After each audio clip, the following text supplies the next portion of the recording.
Hey, you're listening to the James Altucher Show on YouTube. You're going to hear directly from peak performers who have defeated all odds and decided that the only way to truly be successful in a world out of balance is to choose yourself. I upload a new video every Monday, Tuesday, and Thursday, so subscribe to my channel and click on the bell notification now so you don't miss a thing. So I have Allison Task. I don't know, premier chef and life coach. I'm gonna call you both of those things. I'll take it. You know, but it's like, why do we always feel like we have to? I have to say your name and then figure out what buckets to put you in. That's right. Why can't I just have Allison Task, like interesting person to talk to? We could start there. You could do that. I think people can only handle so much information. Allison Task doesn't yet have meaning for many people. Right. So people need the buckets as like shortcuts until they get to know you better. That's right. That's why at a party you say, "What do you do?" But like, I never know how to answer that question myself because there's no like one thing that I do. How would you introduce yourself? I honestly can't answer that question. This is hard. Yeah, because I do lots of things. I do like 5 or 6 different things, and it almost sounds like ostentatious to say them all. Right. And you're, in Because I could say you're podcaster, writer, TV personality, life coach, chef, mother. Yeah. What do you? How do you define yourself? It depends on a certain situation. Like, for example, if I'm driving my kids' friends around, they'll say, "Hey, Abe's mom." For them, my whole identity is who my child is, right? The child sees me through the eyes of that child. She's Abe's mom. She's not Allison. They have no idea what I do. But if you're at a party and someone says, "Hey, what do you do?" Well, now you're kind of focused. Well, first off, let's just say you're the author of the recent book, Personal Revolution. And the R is in parentheses, so it's also personal evolution. Thank you. How to be happy, change your life, and do that thing you've always wanted to do. Which, by the way, is normally I hate subtitles, but because I just think they're just like meaningless things the publisher wants you to throw there. But that's actually a good subtitle because I would say just about everybody feels stuck in some way. There's something that they have always wanted to do, and most people just don't do it, or they think, "Oh, I'm gonna work really hard for 15 years at something I don't really like, or I like mediocre, and then I'm going to do that thing I always wanted to do." You And procrastinate that thing. right. And Warren Buffett has a quote about this. Maybe I read this in your book, or maybe not, or maybe you told me it's a Warren Buffett quote. But Warren Buffett has a quote saying that's like saving up for sex until your old age. It's just like a bad idea. Yes. So Yes. so we'll talk about that. But I want to talk first about your cooking. So you wrote 2 books, You Can Trust a Skinny Cook and Lighten Up America. And you also were the host of Yahoo's Blue Ribbon Hunter. What was that? Blue Ribbon Hunter was a show. It ran for about 2 years. I went across the country to food festivals and found weird food things. Like I went to Spam Jam in Hawaii. I judged a lobster contest in Maine. So we went around to local food festivals across America. And then you then you're host of Lifetime's Cook Yourself Thin, TLC's Homemade Simple. You've been a guest on the Today Show, Good Morning America, Glamour, Business Insider, Mind Body Green. I've been on 2 out of those 5. All They're right. probably the least important 2. And you were a spokesperson for Kraft, Borden. I remember one time Kraft at one point was owned by Philip Morris, I think. Yeah. And so like this is in the 90s. I had It's a weird. business making websites, and Yeah. I remember pitching them, and you'd go into the conference room and there were packs of they were like you know how like Yeah. conference rooms have like maybe pencils in a box. They had like packs of cigarettes and like velveteen cheese or whatever, like cheese cubes, like 2 things that I found utterly distasteful. And I'm like pitching them, "We're gonna do the best website possible for you." Just felt so. Anyway, you're a spokesperson for Kraft. Talk to me about cooking. Like Sure. and you talk about cooking in the book too. Like Yep. there was one person who came to you you did switch to do the thing you love doing, which is life coaching, but you were also doing something what I think is equally fascinating, which is you were cooking and a media personality around cooking. Let's say I want to be a better cook. How do I do it? So I got into cooking. I actually did 10 years in .com. And during those Oh, that's right. I should have mentioned that as well. we're gonna hit that too. Those 10 years of .com, I realized hey, I'm a good business person. I can do this. I can hang, at the table inventing the internet with people like yourself. That was really fun. But then I got to a point when I was 30 and I was like, I'm ready to have a family. I'm ready to nest and all that good stuff. But I didn't have domestic skills and I knew it. I couldn't cook, right? I've got an Ivy League degree and I can't figure out how to cook. What's wrong with that? What's wrong with that is we're not born knowing how to cook. We have to learn. So I went to culinary school and I'm like, I'm going to learn to cook. And furthermore, I'm going to teach this entire decade of women, 2 decades of women, and the coming decades of women how to cook. Because yes, women are still expected to be the primary caretaker, right? And people look at us like we know how to make lunch for our kids. And if we can't even feed ourselves, how are we going to do that? So I wanted to take cooking and make it really simple for people. So your question was, how do I cook? You can pick up one of my cookbooks, obviously. But then I couldn't follow recipes. But I don't know if I would really get. Like, what's the essence of cooking? The essence of cooking is having enough. That would be like me asking you how to write a computer program. You have to have enough experience to know what you know how to do it without reading a book. So salad, for example. When you go out to eat, what do you like? Do you like the beaten blue cheese? Do you like, the goat cheese and tomato, the Israeli salad? I hate to say this is a bad example because I really hate all salads. Okay, fine. I think I have PTSD about salads. Interesting. Because when I was a kid, my mom would literally just like tear off like a piece of lettuce and then a raw carrot, and that would be salad. It's no gross. dressing, It's nothing. gross. Oh my God. So I really just, ever since then, I just hate the thought of salad. All right, let's go in another direction. Can you give me something that you like to eat, or perhaps a cooked vegetable that you like? I don't know. Like, now if I'm thinking about it, I like pasta, but I don't really eat it that much because I don't feel it's that. I would It's only not eat that it at good night. for It's not you. that healthy. When you get older, it's like I feel like it's harder to eat pasta. I agree. I like fish. Great. What kind of fish? Every kind of fish. Cool. So fish tends to be something that people don't love to cook at home because it can stink up your house, especially if you're in a New York City apartment, especially a fatty fish like salmon. You cook that on the stovetop, you could be smelling it for days. Your neighbors will be smelling it. The hallway smells it. It's no bueno, right? So something like salmon, the rule of fish is you want 8 minutes for every inch of thickness. Turn on a toaster oven, pop it in for 8-10 minutes, pull it out. Season it, salt, pepper, pop it in, pull it out, you're done. Wait. There was something you skipped there. Yes. So wait, you put it in for 8 minutes, take it out, then season it, then put it back in for another 8 minutes. Yeah, you I went too fast. Yeah, I now went way too because fast. the reason I ask is this weekend I cooked salmon and I seasoned it all in advance. Yeah. Put it in for 8 minutes, pulled it out. What happened? And it was a little too raw. Oh, it was too raw. What temperature do you have it at? 350, but maybe the oven. I suspect the oven wasn't working. You didn't preheat the oven, or the oven wasn't working? I did preheat the oven, but I was staying like in a rental, and it's like a vacation rental. Dodgy. Yeah. Dodgy.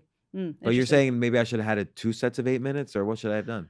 So with salmon like that, first of all, if you're not sure, you open the oven and stick your hand in it, right? And this again comes with experience, right? Because I'll know a 200-degree oven versus a 350 versus a 500. With fish, an ideal thing to do is to broil it. Broil is direct heat from the top of your oven, right? So broil is, they use the word broiling in England as grilling and broiling are interchangeable. Monodirectional heat in your oven. Broiling comes from the top. On a grill, obviously, it comes from the bottom. It's a shock of heat to the system, right? That's 550 degrees plus. Best thing to do with fish is pop it under that broiler for 8 minutes. Believe me, it'll be done. If you're going to cook it at like a 350 or something like that, you're going to want to let it go a little bit longer. With something like salmon, I like to slow roast it. I roast it at 320 for like 25 minutes.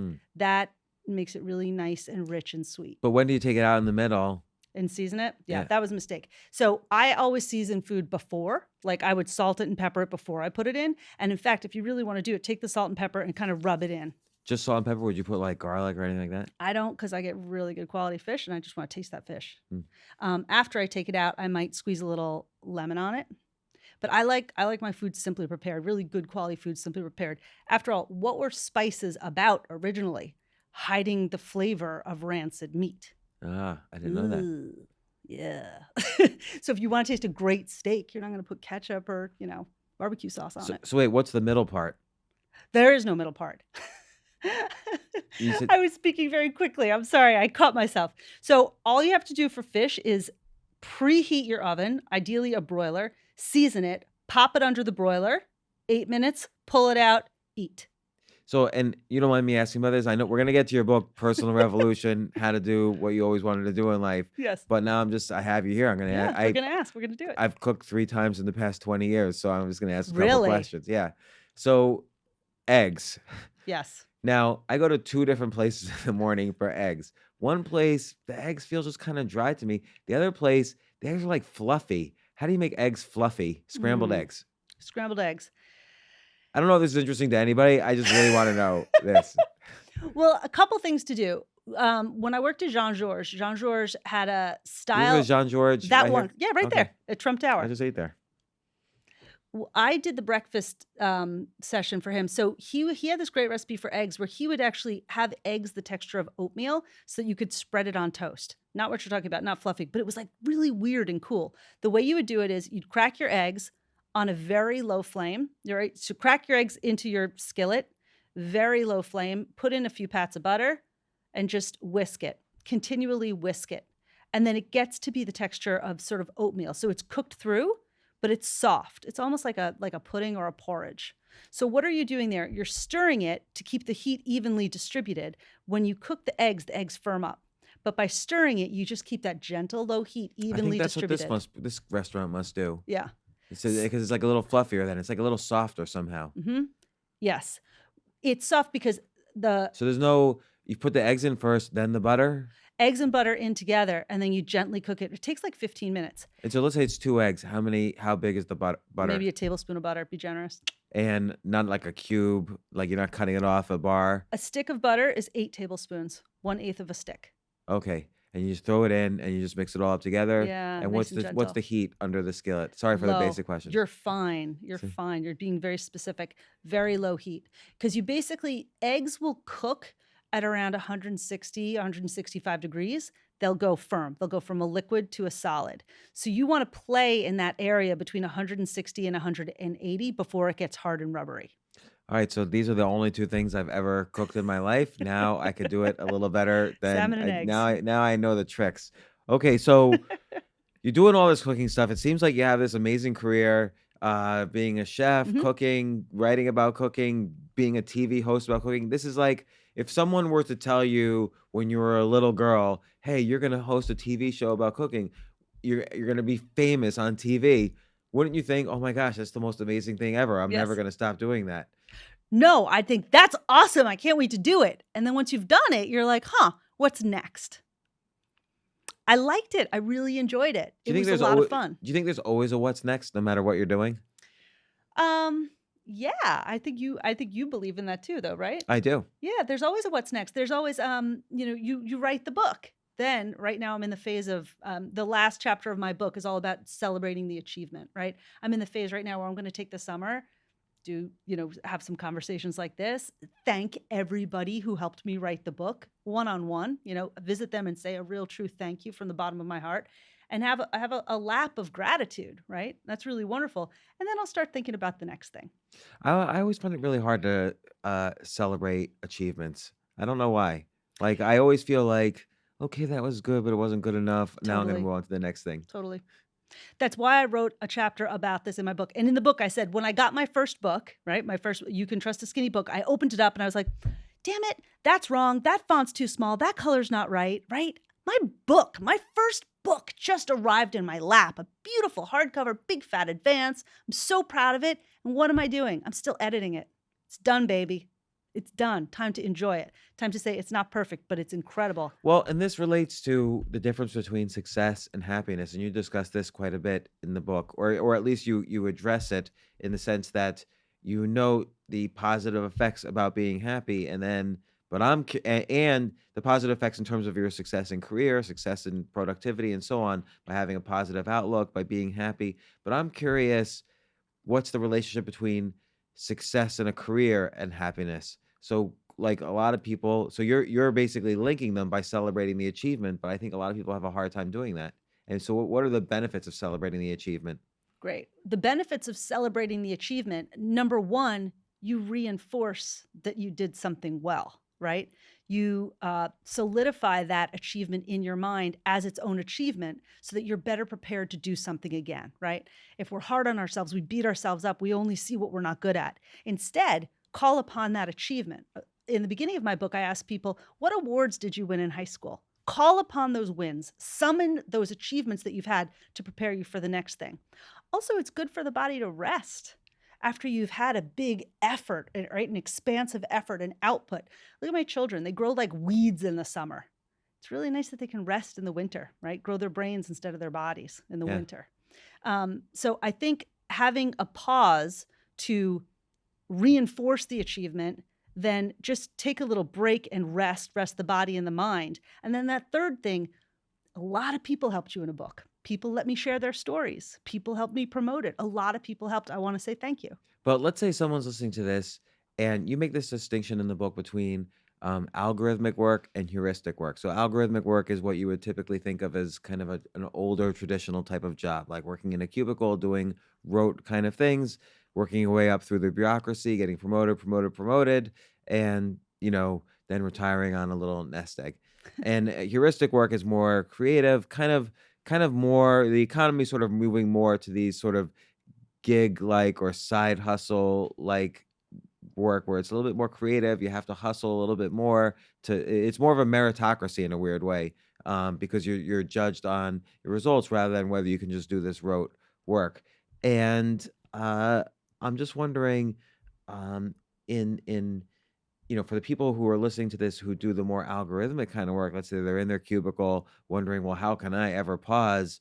I have to be here 50 out of 52 weeks. What does a pause look like for them? How do they celebrate their achievements? Well, hopefully the nice benefit of algorithmic work is you're on and you're off, right? You do your work in that space. If I'm a cashier, I don't take my work home with me. I'm not at my desk. I'm not a cashier anymore, right? If I'm an accountant, hopefully there are times when you can leave your desk and not bring work back with you. So you press off when you're not working. I am a big believer in the Sabbath, right? The Sabbath that crosses religions and cultures, having that day a week where you rest and you unplug. That's what you do after you have a big achievement. And if you are that worker, that's why we have Labor Day, Memorial Day, Veterans Day, right? All these days are to make sure you can take a break outside of your weekend. So those breaks are really important and essential. It's funny, I was speaking to someone recently about the pageantry of Christmas and Thanksgiving. And I said, holidays, holy days, days of rest.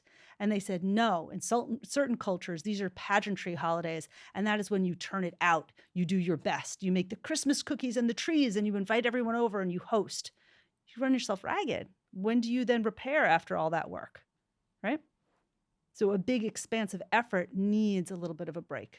So going back to the cooking, and I won't ask you a recipe this time. For you went all out. Like, it's not so easy to get a TV show. Like, you're clearly someone who can execute and do things. And so you transformed that meta skill. Like you basically developed this meta skill of being able to set big goals and accomplishing them. Being a host of a TV show is not an easy thing. Being a host of a cooking show is incredibly competitive. I mean, there's a million people trying to host cooking shows. You bet. And so how did you break through that barrier? And that kind of leads into then kind of sort of the techniques you use in life coaching and in this book. You bet. So how did I get my opportunities to host cooking shows? First of all, I am a big believer in say yes. There's no opportunity to say no.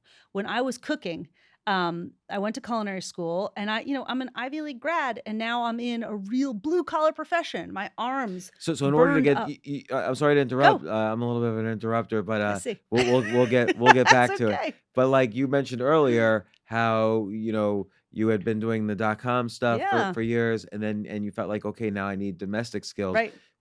Most people don't say, oh, I need domestic skills. Let me go to culinary school to learn how to cook. You're right. Like they buy a frying pan and a cookbook and ask someone, hey, how do I cook eggs? Right. So it's a little overachiever, isn't it? Yeah, and so not everybody's an overachiever.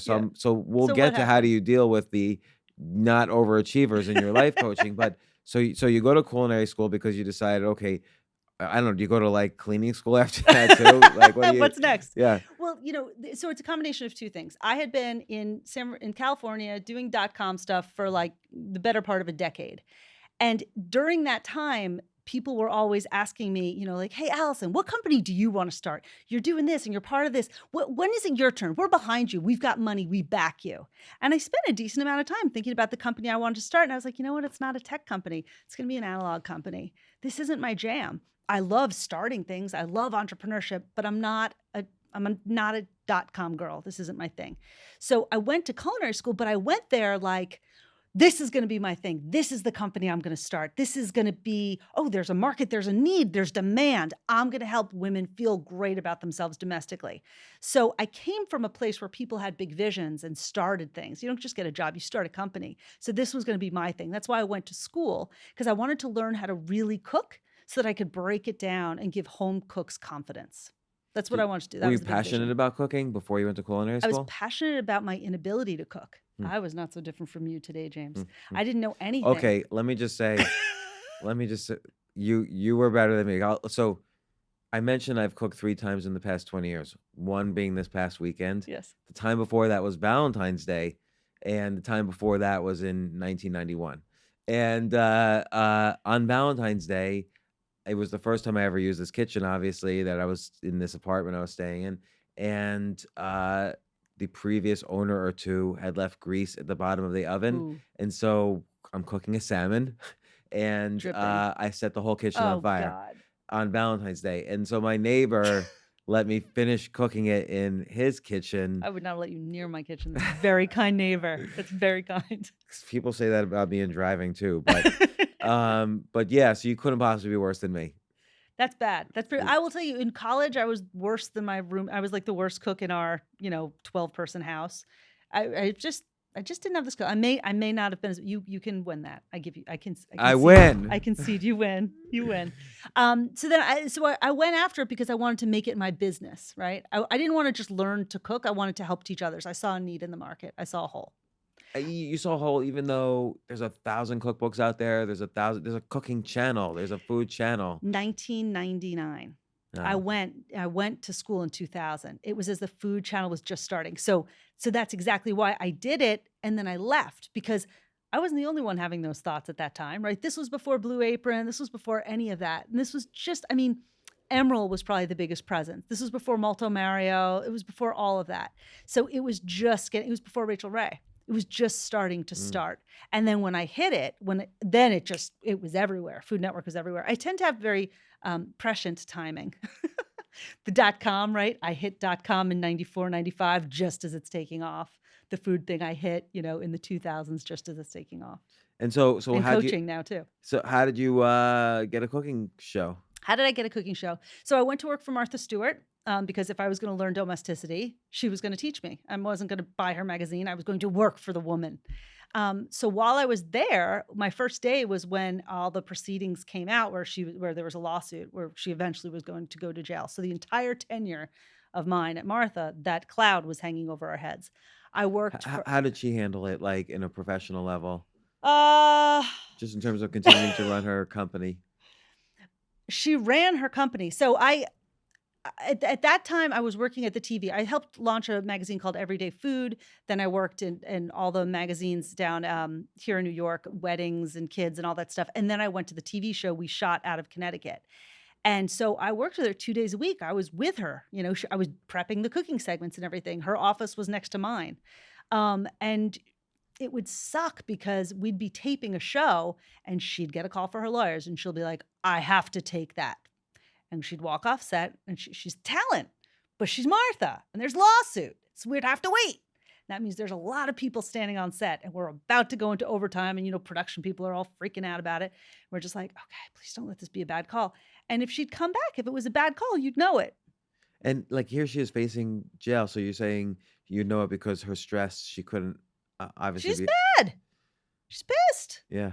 Yeah, she was pissed. There, at the time, they were going after her. But she did something not right. She made a mistake. She wasn't contrite. She didn't own up to it. At that time, there were lots of other people who she was friends with also making those mistakes, also not owning up to it, but not being pursued by the law. What she did was wrong.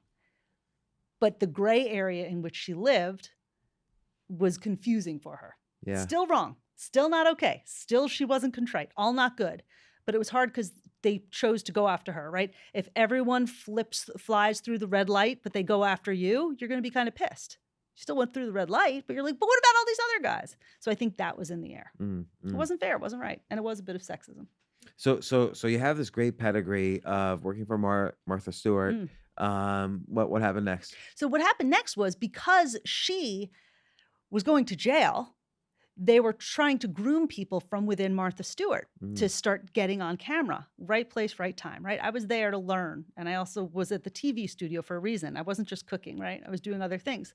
So Everyday Food, the magazine that I helped launch, they were going to make it into a TV show. And instead of putting Martha at the center of it, as they had with the rest of her media, they wanted people within the organization to step up.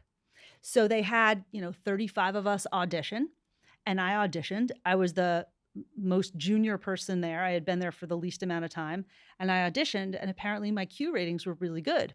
I still don't really know what Q ratings are, but I know that that's a good thing. So they're like, you're going to be in the show. You're going to be in the show. So they brought in a guy named Lou Eckes, and he media trained 5 of us who they had chosen to be in the show. And there I was getting media trained to be in the show. So I was literally handpicked from inside to be one of the hosts of the show. And I was trained and I was taught, and I had been working on a set for over a year. So I knew the mechanics of production from, behind the scenes. Now it was my turn, to step into the light. And so I did it. And then the show was picked up by PBS. And then Martha went to prison. And then I had a better offer at a different company. So I said, I'm going to be leaving the company now. So I actually left just as that show was being picked up.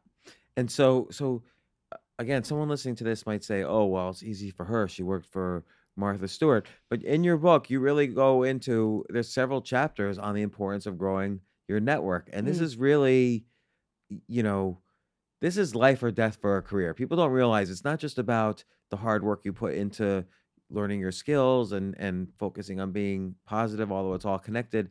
There's a lot of work that needs to be put into building your network. And I'm sure this is, it wasn't like you just snapped your fingers and you were working for a top.com and you snapped your fingers again and suddenly you're working for Martha Stewart and you snap your fingers again and suddenly Lifetime is like banging your door down. Let's start talking into, well, I do want to figure out how you made the transition from, TV cooking personality to life coach, but let's flip around a little bit. Let's talk about your book. Sure. Growing your network. Someone listening to this, what's like 5 things I can do today to grow my network? To grow your network? So first of all, you already have a network. So the first thing you can do is identify the network that exists. And in the book is really meant to be a coaching experience. So there are lots of questions, lots of stop points. Tons of exercises, by the way. This is great. If people read this book, and hopefully they will, there's a ton of exercises. You have action stop points and you have questionnaires. I encourage people to fill in every blank here because it's really valuable. Yeah. So when you're identifying your network, that chapter is chapter 4. It is thick. And I say, think of 5 to 7 people from high school who you just loved, or what the hell are those people doing today? You might know from Facebook, but just identify it. Was it the valedictorian, the salutatorian, the really smart guy that got passed over, the guy that kind of was really weird and artsy and grabbed his guitar and moved to LA? Like, who are those people? Who are the standout people for you? Chances are you're on someone's standout list, and there are people on your standout list. That's your network, right? So if I wanted tomorrow to go into finance, who are the people I know who've done really well with money, either starting companies or they're good investors, or I'm like, how the hell did he become a millionaire? I could make a list like that. And so you obviously can. I'm guessing that your listeners can too. You know people who've done well. We all know people who in high school we kind of looked over and then, oh my God, I can't believe I'm looking at them on the Today Show. You know what I mean? But what if, like I've had experiences like that where I would be looking at the Today Show and I'd be like, oh my gosh, that's so-and-so from junior high school. But then I feel I'm not gonna reach out to him.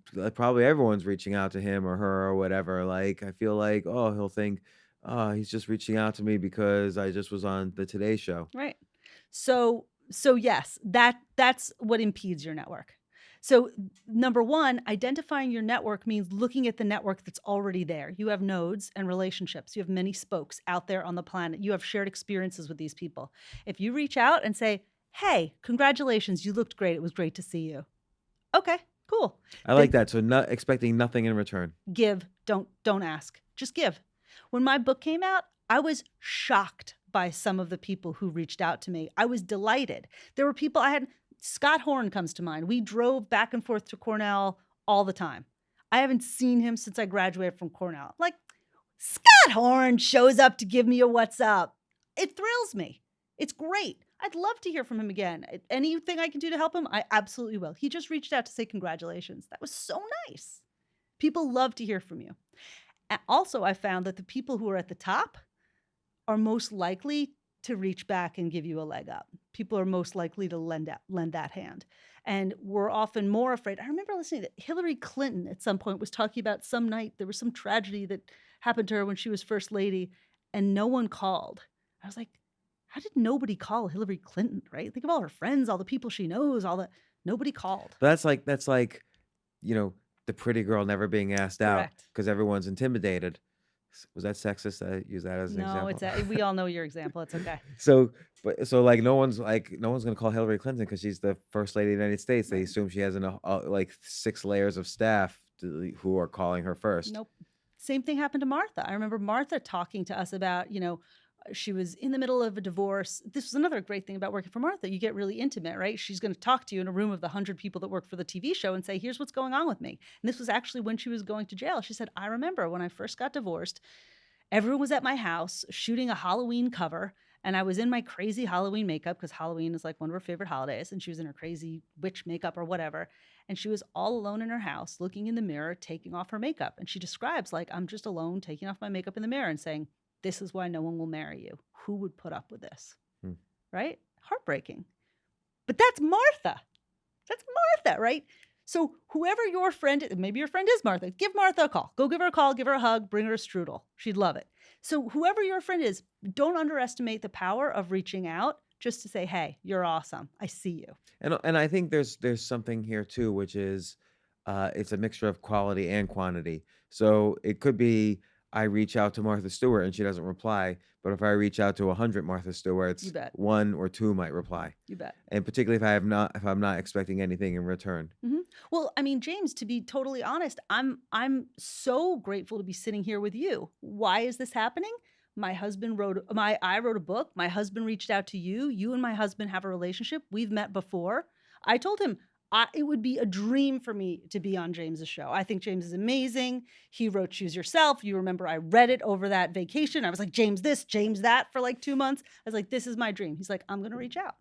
Well, and it's funny because I've read some studies that your secondary connections are often the most valuable in terms of finding new opportunities. So by secondary connections, like Aaron's a first Right. connection, and then I know you through Aaron, Right. your husband, Right. and Aaron I've worked with on and off since 2002. Mhm. Like so I've known Aaron for 16 years.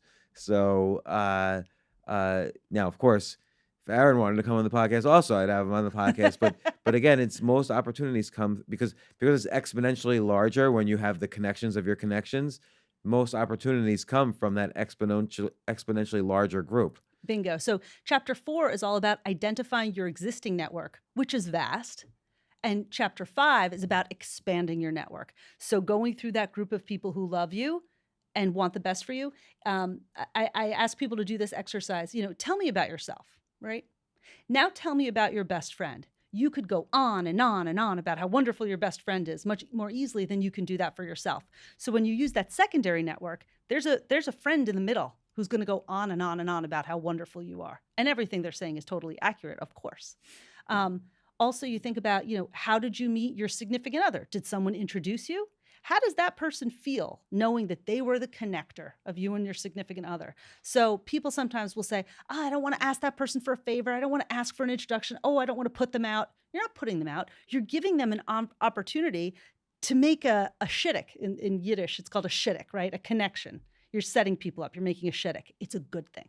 It's so funny because one time I had a deal to write a book so I'd written a book called The Power of No, which is how to say no to things that would basically be negative for you Great. and waste of your time and so on. But after I wrote that book, I had a really hard time asking people to say, like saying, "Hey, can I go on your podcast?" or "Hey, can you write a review?" or whatever. And so it was such a difficult time, but I learned a lot. My next book was going to be The Power of Ask, and which is basically how to use, how to ask in different situations. Lovely. I never wrote the book though, and I didn't even return the money for the advance. I have to admit. So hey James. house, I'm sorry, I owe you a tiny amount of money, but it's okay. Maybe I'll write the book eventually. But it's Good hard luck. to ask though. I can't do it. That's why I couldn't write the book. I James, really why had a don't we hard time. co-author that? We All can right, co-author all it. right, we could do Hey it. House, you're back in the game. So, but it's hard to do that, and it's really important. Yeah, I work with a lot of clients. They'll be like, I just can't write that email. It's like, come on, let's do it. We're going to do it together. You dictate, I scribe. You can dictate it. You just can't write With it. my brains and your typing abilities. Hey! So that's what I do that all the time with clients. And I'll have a client, having to send a text to someone who's waiting to have an informational interview with them. They just can't do it. They'll write the text, they'll throw the phone, and by the end of the session, they've got a date. You know what I mean? It's hard to do the ask. Sometimes having the support of someone to do it helps. But again, I don't want people to think, oh, he's just writing me now because I'm famous or I have a big podcast or a big Instagram following or whatever. Like I feel funny asking for, in those cases, you're asking for favors. You're not just saying, hey, good job on getting that great big podcast. Let's make Good this luck real. with it. Do you have an example? Do I have an example of somebody that you've been that I would like to ask? Usually I'm pretty low key. I don't really do a lot of asking. He and I have talked about it because there are some times where he says, I don't like to ask, and then I'll say to him, well, you've helped that person an awful lot. And he's had different examples. And can I ask this question differently? What's a recent ask you made that went well? It's true. I did ask someone to marry me, and she said yes. But that's a little easier. You sort of pre-bake that in. It's like preheating the oven and marinating the fish overnight. It's a big ask. So, but I don't know. Because I've gotten so used to not asking, I don't really. Steve does the asking. It's funny because one of my favorite expressions, if you don't ask, the answer is always no. Yep. But I also think a corollary to that question is, I'm not doing your job. I read your book as well. I enjoyed it. But when did you ask somebody and they said no, and how bad was that? Great. Life goes on too, right? Yes. You've asked people stuff. And remember, I asked you to reach out to a couple people who dismissed you. And I said, it's okay. Try them again. And, some people you've helped. Yeah, that's true. They Sometimes never got back to you, and then I always do feel like, okay, maybe I'll be on the third time or the fourth time. Just in the context of this podcast, sometimes I'll ask a guest, they won't respond, or they'll say no, but eventually we often win them over. Nice. So, but that's usually, either Steve persisting or me persisting. Oh, but for instance, Joe Rogan has a very popular podcast, like the #1 podcast. I've tweeted out at him. He's retweeted my post before. I tweeted out at him, hey, I'm going to be in LA. Can I go on your podcast? And, that was a no. But yeah, life went on. He didn't say no, by the way. He just didn't respond. Yeah. So, and a lot of people were tweeting, Joe, have him on. But it's okay. Life goes on. You bet. It's not a no. It's a not yet. Yeah. That's interesting. So this is so interesting to me because I was so nervous about asking if I could be on this show. And now it's so interesting to hear, well, you get nervous too about asking Joe Rogan, right? So anyone you're nervous about, they have their own nervous people. Everyone's human. Everyone's trying to do the same thing. I'm nervous about everyone though. I'm nervous about everything. So I'm trying to think of other asks. What's another ask for me? I think, well, you have this comedy club. Sometimes are you reluctant to ask people to come and perform here? Or sometimes I'm even reluctant to ask to perform here, and I own the place, so I always have to be. I'm always nervous, but it's a hard thing to ask. Right. So either you can sit with that and say, you know what, asking isn't my thing. That's why I've got Steve. Steve's my asker. Steve's my go-to ask. Here's what I tend to do. This is if I really do my version of the power of ask, I over deliver first. So I will, like, let's say I will come up with, let's say I wanted to ask you for something. I will come up with 10 ways you could market this book in new and innovative ways, and 10 things I can do to help you market it. I would send that list to you. It'd be very concrete and tactical and very easy for you to execute. You could just write back and say, okay, go for it. And then I feel like, okay, let's meet and discuss. And I have, my Trojan horse in there somewhere, which is my ask. You've earned the right by giving. You've Right. given the value first. But it's huge over delivering. That's the only way I feel comfortable asking, which I feel is, on the one hand, there's a positive side to that, but on the other hand, there is a lack of self-worth in there too. I hear that. So I don't know how to balance that. You can accommodate it, or you can decide. You have to decide if that's a problem that you really have. It doesn't sound like this is a problem you want to solve. It sounds like you've got Steve to help you, and then you've got this legacy of over-delivering with your Trojan horse.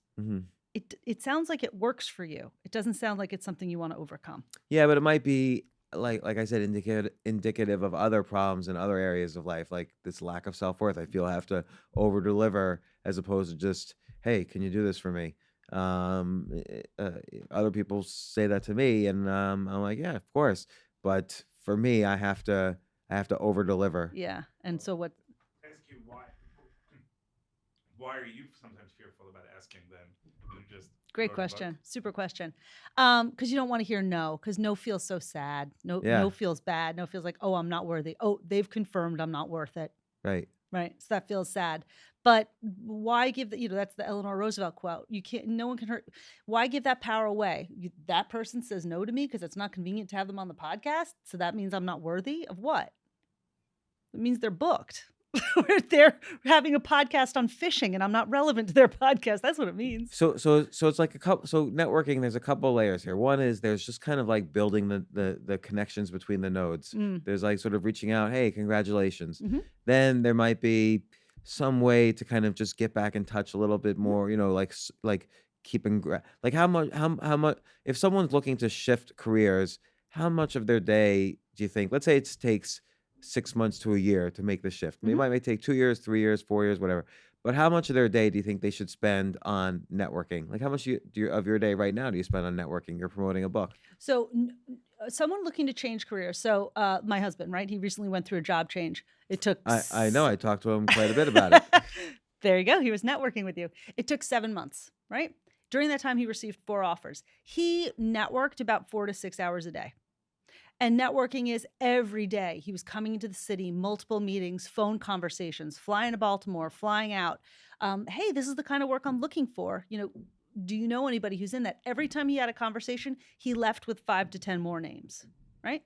He has a vast network after 25 years as a journalist. He has the biggest network of anyone I know. He had like the vice president of the United States on his Yahoo show. Yeah. And Clinton. Yeah. So he knows a lot of people. So he's got this great network. And actually, I'm only talking about the people, not even the guests, just the people he's worked with, right? The other journalists, producers, writers. That network is vast. And he's hired a lot of people. So a lot of people know that he's likely to hire them again. So they want to put him in places where they might want to work, right? So everyone was willing to help him because he's been so helpful to them. So again, like that's 4 to 6 hours. Someone's working in their cubicle. They're thinking, I really want to, I got to pay the mortgage. I got to pay the bills. I have 3 kids I'm raising. I got to do my job. I don't want to network 4 to 6 hours a day. So I'm glad you clarified that. So when he was looking for a job, he was not working. So that's 4 to 6 hours a job if it's your full-time job to find a job. I don't believe in working 8 to 12 hours trying to find a job. I think you're going to exhaust yourself. Read a book, go for a jog, do things around your house, be healthy, get yourself mentally and physically healthy, meditate, do the things you want to do and don't have the time to do. Use that time in addition to your 4 to 6 hours of networking. Right. And I just want to add, you have a very great list of another action stop point that you kind of have to make sure your mindset is healthy around all these different categories. And you mentioned health, spirituality, friends, family, love and partnership, personal development, creativity, and so on. And it is important that you're not just focused on like, well, I'm a great computer programmer, so I'm going to just get a job doing computer programming. It's more like so we've had on the podcast a couple times Scott Adams, who writes the cartoon Dilbert, and he talks about a talent stack. And you kind of have to build your talent stack. Like, he mentions about himself. He's not the funniest guy in the world, but he's funny. And he's not the best drawer in the world, but he knows how to draw. He's not the best IT guy in the world, but he worked in an IT department. But combine all three of that talent stack together, and he has the cartoon Dilbert. Yeah. So, and your checklist of the things that are important to have a good mindset in, that's almost a way of kind of creating that talent stack for yourself. Yeah, that's what you're describing are the different aspects of the whole life, your whole life, the whole life model. There's 10 components of your whole life. Fun and creativity is one of them. When's the last time you had a really good time? Fun, just raw play, right? Every day, all day. There you go. Nice. That's all I do. I don't really work. You're high on the fun scale. Not everybody is like that, right? But so some people, when they're looking for that job, make sure you've got fun happening because that's going to help your brain as well. If the person is working and they want to change jobs, no, I'm not going to ask you to do 4 hours of networking. I am going to ask you to do, either an hour or 2 of networking a day, or give me one day on the weekend where you give me that 8 hours of really working. I am going to ask you to go out after work, have lunches, have breakfasts, get in front of people, meet people. So it's interesting. Like, so Steve, who is sitting right here, producer of the show, how many emails a day do you send out for potential guests? Well, I feel like there's a tough way to answer that because when you say that, then it makes us look like sad sacks. Like but I think you have to add. I definitely try and focus on my actions, not my outcomes. So I try and send at least 50 a day. I just make sure, like yesterday, I made sure I had, probably 150 like emails ready to go, and some are responding to people. Some are saying, hey, I'm reaching out just in case. And I think people appreciate it. I think they appreciate if you're the first person to email them or, what's great there is he'll send out 50 planning that most people will say no. He wants them to say no, actually, because then 2 years later, it's like, oh, I said no to him that one time, but I know him now. I recognize the name. And so then he asks something else, they'll say yes. So that's incredible strategy. If you're going for a job hunt, you're building a business. Yeah. I also, like I said the other day on this very podcast, he's the Honda Civic. He sells himself. I mean, he's man of the hour, too sweet to be sour. So if you don't want to do like a Honda Civic is a second-rate car, though, when you use that example. Like, I would rather have a Honda Accord. Well, it shows you, but it also shows you the virtue of sloganeering, right? Like, they say it, like Fox is fair and balanced. But I think I do know what I'm selling. I can evangelize about James because he's a great interviewer. Look at you. This is the zenith of your month. Being on with James. Yeah. So definitely an accord. Definitely an accord. So okay. So the other thing that's really important is you went from having this great career, being a media personality and cooking, to life coaching. Other people listening to this are probably wondering, well, okay, I do want to, there is always a what's next. How do I figure out what's next is? And I think I always ask people this, and there's always interesting nuances in the answers. But if you're starting from scratch and you're unhappy with where you are right now, but you just don't know, what can I be really passionate about? Because again, the person who's really passionate about something, and you talk about being in that state of flow, you have to be really passionate about something to be in that state of flow. The person who's really passionate about something is going to beat out, not that the world's so competitive, but you're going to beat out the person who's not so passionate. But most people don't know what they could be really passionate about. Mhm. They spent their lives doing the algorithmic work. Yeah, right. And when you ask me, and I used to ask my parents all the time, what am I good at, Mom, Dad? What should I do? And they'd be like, I don't know. You're good at so many things. Whatever you want, honey. That is not useful. Mom, Dad, love you guys. But that leads you to option paralysis, right? I'm just so talented. Where do I start? So you don't sit and try to think about what you want to do. You just relax and it's revealed to you, right? So when I was teaching cooking, I noticed that as much as I loved cooking, and I was a passionate cooking teacher, I loved it. I taught as many hours a day as I could. What started to become more interesting than the cooking was the real questions that people would ask me about life, right? I'd teach cooking classes to these 20-year-old women who really wanted to get married. And we'd start talking more about the kind of partner they wanted to have and who they wanted to meet and the kind of life they wanted to have. That conversation became more interesting to me than the cooking. That's interesting. So what would you tell them? What would be the first step in for these young women meeting the partner of their life? Well, Obviously, you met the partner of your life. I did. And actually I'll use that as an example. It was at thestreet.com, and I had a recent breakup that sucked. And I was in a bad mood. I cut my hair. I always cut my hair after a breakup or when I have kids, as my hair is short now. And my husband remembers, he says, you had a really short hair. I was like, yeah, I remember that one. But so I walked in and I really wanted to meet a great guy who wanted to have a family and just be normal. What year was this? 1999. Okay. I was dating a lot of high flying guys who were very, very successful, but just didn't want to stop being themselves. They didn't want to add more people to their lives, not a partner, not a family, right? They just wanted to do their thing. And I wanted someone who was more interested in being part of a group. So when I met him, I was in at thestreet.com, and I walked by his cube, and he was kind of the boss there. And his cube was totally decorated with pictures of his daughter and by his daughter, 5-year-old at the time. And he was really good looking and tall and handsome and high achieving and running this editorial thing. And I was like, he's successful. He can handle a job. He looks good in a suit. Like this guy. He's so into his kid. Whose cube is decorated like this? He's the big macher here, and he's got the 5-year-old drawings everywhere. And he was married. And I said, this guy exists. He's an example of the kind of guy I'm looking for. Not this guy, but there's more like him out there. If he exists, there's more like him. I know it. And that was it. And I shook his hand professionally.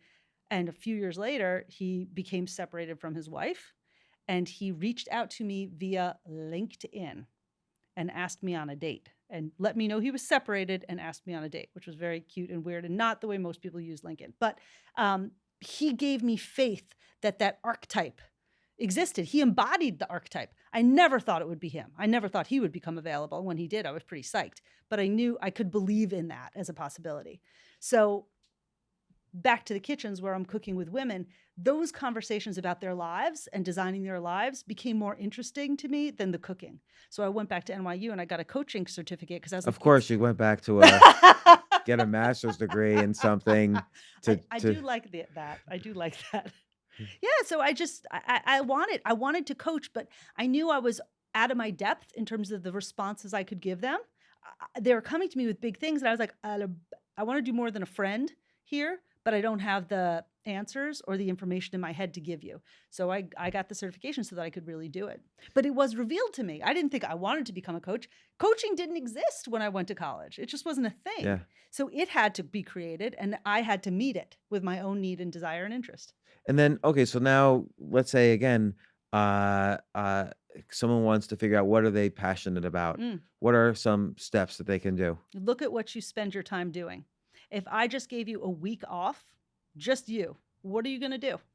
Where are you going to spend that time? If I take you to a bookstore, where do you go in the bookstore? I use that technique. I tell people that technique too. Yeah. Which section wouldn't you mind reading all the books in that section? And here's where it gets tricky, because a hobby is not a job. It can be, but sometimes it isn't. So then you have to put in money, right? Is part of this your contribution? Do you want to become an advocate? Do you want to make a social contribution? I have a lot of people who have very successful, lucrative careers and come to me to switch to make an impact. One became an advocate, the executive director of New Jersey 11th for Change, who's flipping districts now post-Trump. I have someone else who went back to school for social work at 53 because she's always wanted to be an addictions counselor. And how did she handle her, kind of missing the money? paying work? Yeah. Well, her partner makes a lot of money and has So always that said, helps. well, she's always said, I've got you. Stop complaining about your job. Go do that thing you always wanted to do. And she's like, I can't. I've got to make my own money. And she's like, we make money for our household, and you're driving me nuts with your Well, complaining. That's a great question, because I bet you that's a common thing you encounter, is that many partnerships, relationships, romantic relationships, marriages, there there are two people. One person might make more money than the other. Always it's the case. One person makes more money than the other. Should they, I mean, and how do they create the mindset, hey, it's ours? Mm. How do we're a real partnership. Mhm. It's like us Inc. And now let's decide what's best for the different components of us Inc. Yes. I could bring in the money because I enjoyed bringing in the money. You can do now your dream instead of bringing in 1/10 the money. So how do they kind of make that leap? Often that leap is hard to make. You bet. In her case, that's a message her partner had been giving her for 10 years. Her partner sent her to me, and she came to me, and it was clear what she wanted to do. She couldn't let herself do it. But after we talked about it for a few months. Then she took a break because her parents were sick. And then she went away with her partner, and perhaps it was her parents being sick and her seeing that partnership, right? We have one life, right? That meeting with reality. And then she was in a sweat lodge with her partner, and she was like, I'm going to do it. She just needed enough of her own shifts to realize, I need to do this. Yeah, and I think one of the issues is, and you bring this up, it's all a matter of math. Like, I only have so many more weeks, weekends, years to do this thing that I want to do. So at 53, if she wants to be a social worker, there's going to be a couple years of school, Yep. and then she's probably going to want to slow it down at 65 to 70 years old. So there's only, or not, but maybe go longer, but there's only going to be so many more years now where she can achieve this dream. If she doesn't do it now, she's never going to do it. Mhm. And then, but it seems like then part of what the coach does is kind of remind people of this math and help people grow this network so that could help your math depending on which direction Mhm, you're going, mhm.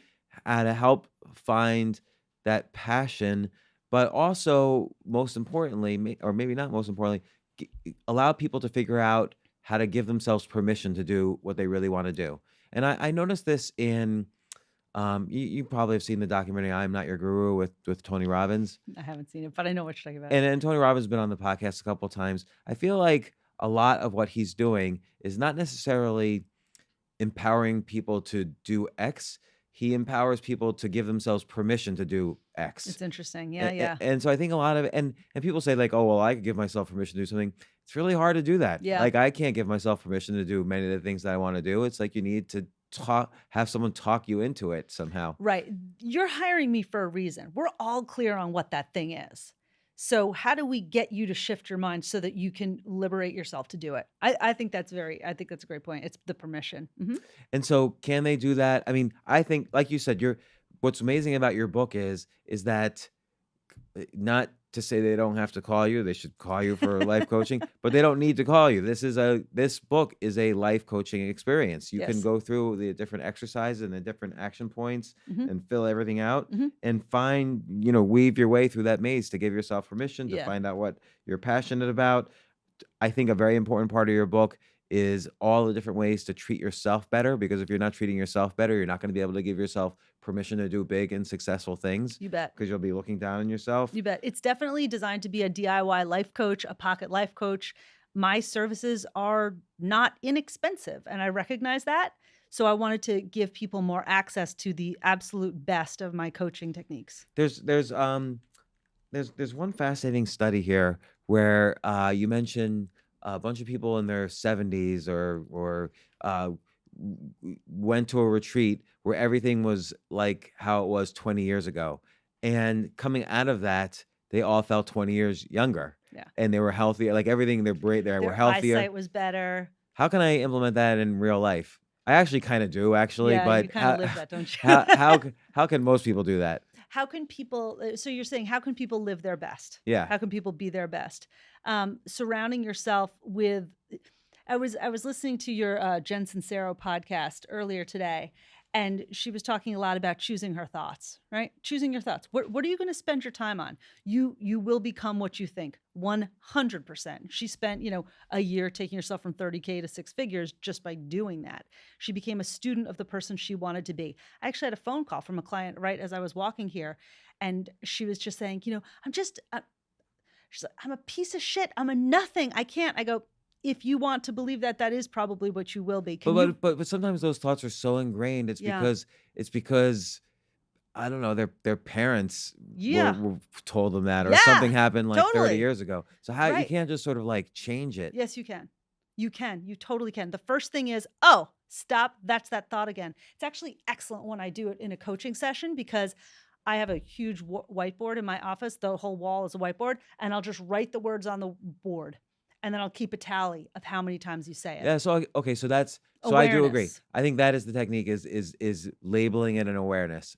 Just stopping it. It's almost like a meditation. Like it's in meditation you sort of sit there and you say you kind of are ostensibly trying to think about nothing, but what happens is you can't just think about nothing. You just catch yourself every time you're thinking about something. So it's aware. Meditation is like practice for that. Bingo. And I think that's a kind of meditation too. Like, I'm walking along in the day and I just thought a negative thought about myself, or I thought a negative thought about some random stranger walking across the street, which is almost as unhealthy. Yes. And I think that's really important, which is why, again, you have all these stop points, you have all these reflection stop points, action stop points. I think this book is just so valuable. It was so inspirational to me because I'm constantly figuring out I'm always frustrated with myself. I always think I'm trying to think what's next. Like I'll get excited about something for a year, 2 years, and then I think to myself, okay, what's the next thing I'm going to do? And I go through some sort of angst for a few months until the next thing is birthed out of me. The next thing comes from a place of angst?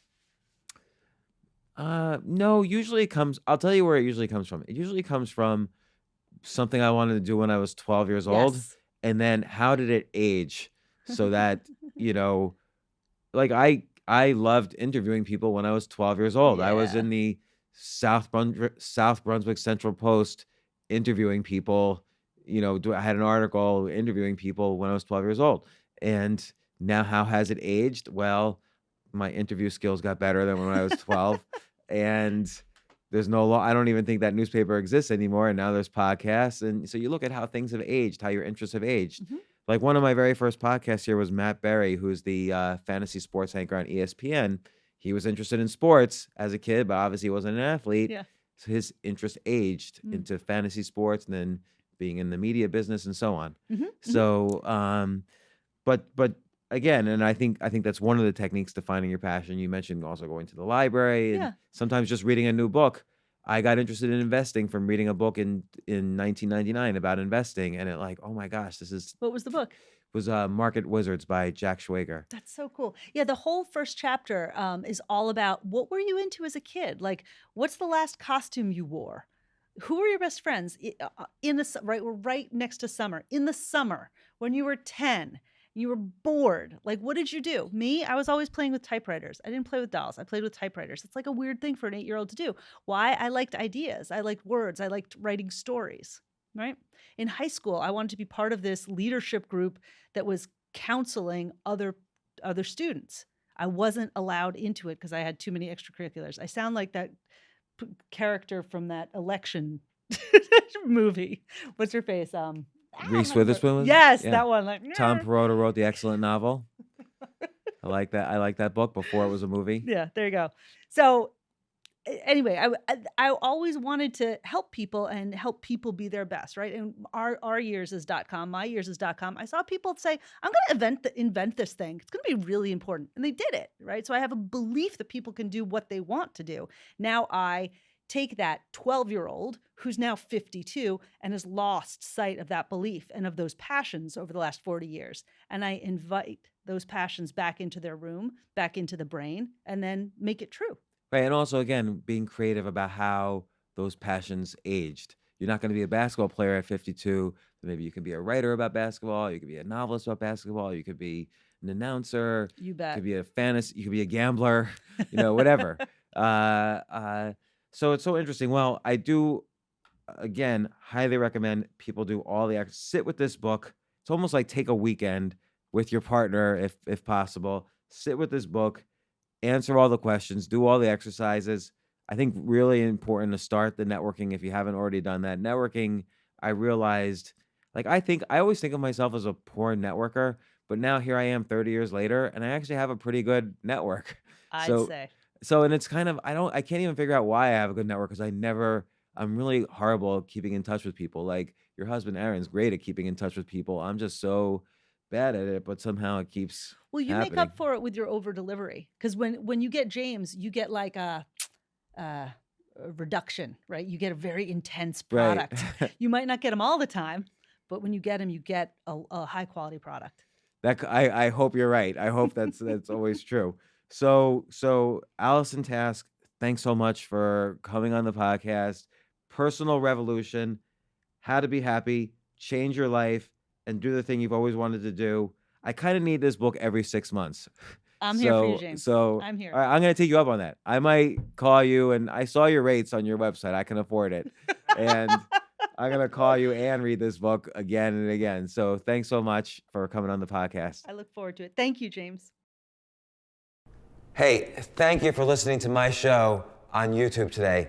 I have a really special brand new episode coming out next week, but you can watch it early. Just click on the link right here or subscribe to the channel when you click on my face.